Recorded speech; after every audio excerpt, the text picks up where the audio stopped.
Hazard, Symphonic World. I fed up with his world. Hey, you guys want to talk about an obscure symphonic concert from some random anime for several minutes? Yeah! You bet you do. Alright, I'm gonna make this quick. This album is as obscure as they come. It's apparent almost from the get-go that El Hazard was a moderately popular anime in the mid-90s that, as all moderately popular things do, eventually branched out into other avenues and media endeavors to sell more merchandise and make a profit.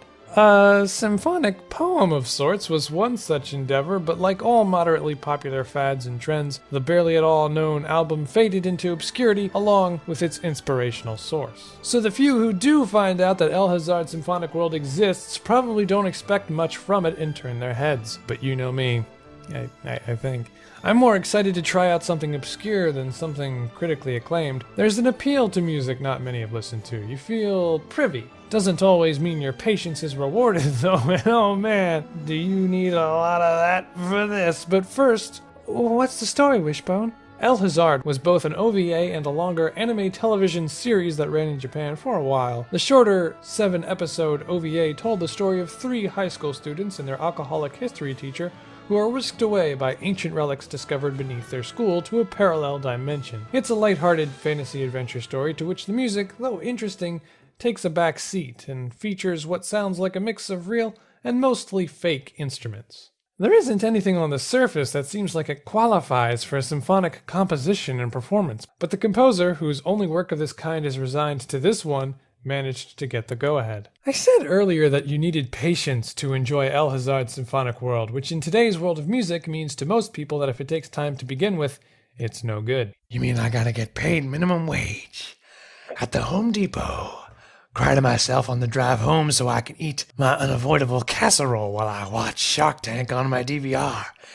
And then I gotta wait some more? I get such violent urges! Why does it take so long, though? Well, I like to think it's because the composer took an almost impressionistic take on El Hazard when arranging it into something more concert-friendly. I say impressionistic as it gives the impression that I have some idea of what I'm talking about, but also because El Hazard seems so curiously determined to break out of its programmatic roots in order to create something further engrossing, tangible, and a bit more intransigent Word of day calendar. than most albums of the same caliber. Not that El Hazard isn't a plethora of romantic sentiments with clear cues for suspense or celebration, but it does tend to bask in its own aura of color and melodies with a strange fondness for the richness and reality-eschewing effect it takes you under with it. Track 6 is a pretty good example of this. I love the way this track builds. It's constantly ramping up, and its climax, should you even suggest it has one, is a simple trumpet exhaling some notes with all the glamour of a sax. And then it throws itself away into that mist of harrowing suspension. You'll hear it at the end of this video. The beginning is a phrase of its main theme bracing itself slowly. Celli enter with another phrase of the main theme as an ostinato,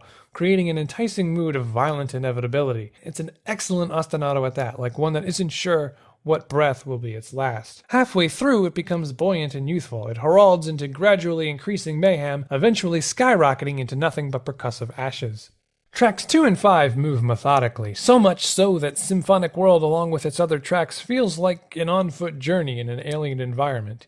Each moment has their own characteristics, characters, and geological hang-ups. Track 5 I love for its sweet, understating coda.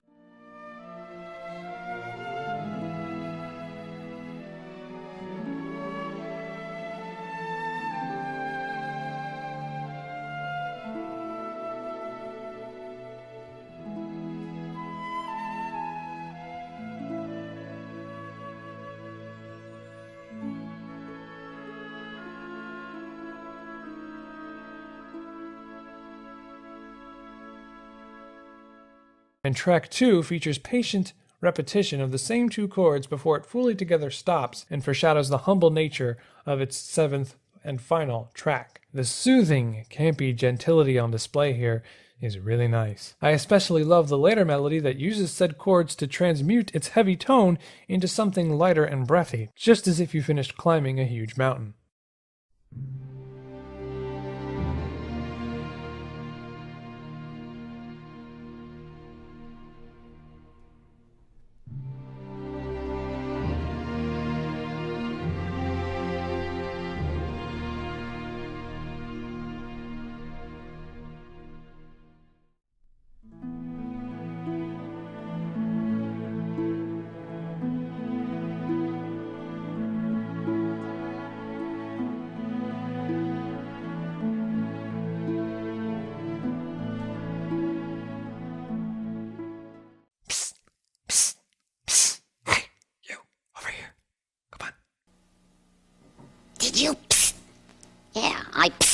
Why did you psst? Okay, I'm gonna tell you a secret.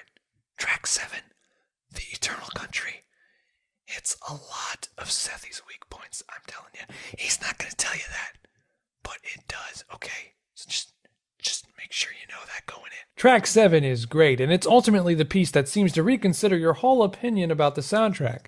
First time listening to this, I wasn't really feeling any of it. It seemed predictable and bare.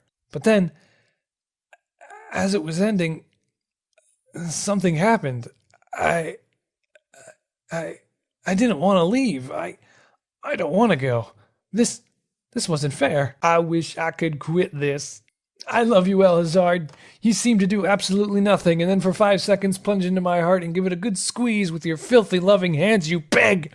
Why do I miss you when I already have you? If you like your victory music with an air of humble bashfulness, then there's a slight possibility someone made this for you in mind. If you're familiar with Soul Calibur's music, you may have some idea of what to expect here. The strings are summoned and build in stern intensity until flute enters to calm the mood. Then the two unify in celebration. Every instrument has the same goal here, to bring about a beguiling earnestness that breathes with ever brief instances of melancholy between otherwise celebratory fare. It's a happy sadness, and the piece doesn't make the mistake of drowning that out when the brass takes center stage, creating a syrupy mood as it enthralls in its own spectacle. It's like skipping to the end of Mighty Ducks and putting it on loop till your VCR explodes. I mean, it just hits you. Like getting slapped in the face by a girl you like, or is that metaphor not? Because that's happened, and I didn't mind it. Does that make me weird?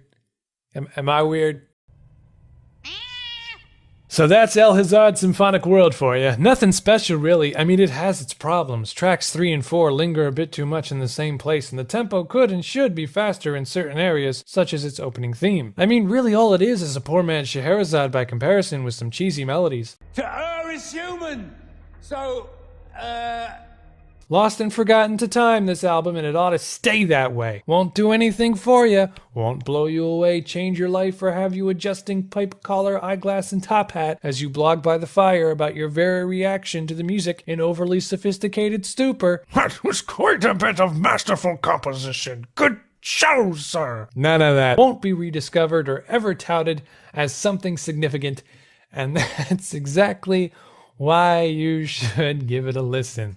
Because in a day and age where everything has to be groundbreaking, monumental, and striving for greatness, there are a precious few who have the gall to bask in its own richness, completely forgetting to impress you and remaining perfectly satisfied in what it accomplishes, that it doubles back on you. And while not something that people will hammer to the wall over Borodin's portrait, will always be around, creating an air of fondness that manifests the words, "I'm glad I met you, El Hazard," because you may twitch and give way to spasms upon listening, but when it's over, you feel it. And if that's not special, I don't know what is. Hey, Makoto, phone's okay? yeah, they are. I think what ultimately charms me about El Hazard's Symphonic World, outside its strong second half and grand finale, is that it's sparse, and that it's a shining example of how to be reserved and still effective, using rhythm to compel and its greater moments to seize. Not everyone might agree with me on that, but Symphonic World's strongest moments work because of that careful planning and unwillingness to reveal everything at once. I give El Hazard 4 stars out of 5, and my MVP pick is the final piece, The Eternal Country, which sounds great on its own, but something much more special when you listen to everything that came before it, and I plead with you to initially listen to it that way, even if it doesn't register the first time. I really enjoy this album, and only stall at this time to think of any other crafty excuse to convince you to seek it out. El Hazard's Symphonic World really makes you wait for answers, to such a degree it might seem like too little too late, and as I said earlier, it's not perfect. It really could have used some tightening or even just a bit more experimentation in some parts. You probably won't walk away from it tapping your foot. But what I can say of El Hazard is one of the highest compliments that I can give anything, that when it's all said and done, you'll never feel more at home, so very far away.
brother was a liar, a cheat, and a snitch, but this has gone too far. You're acting like some kind of crazy weirdo freak!